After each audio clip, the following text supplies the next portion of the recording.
Ceļbūves firma Binderis uzsākusi būvdarbus Lubānas ielā. Kas te tiks veidots? Tiks izbūvēts papildus satiksmes josla krustojumā ar Ilūgas ielu un krustojumā ar Saharova ielu.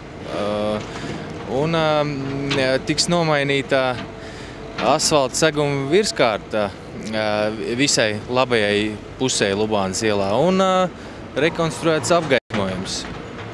Un izbūvēts jauns apmals visā posma garumā.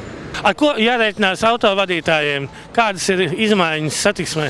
Joprojām satiksme virzienā no Dienvidu tilta uz Ulbroku tiek virzīta pa divām satiksmes joslām, bet ir pārbīdīta uz kreiso brauktuvi. Līdz ar to virzienam no Ulbrokas uz tiltu jārēķinās, ka līdz šim esošo divu joslu vietā pagaidām būs tikai viena braukšanas josla.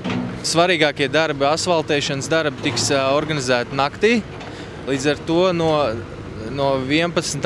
datuma līdz 15. datumam naktīs... Maijā, jā.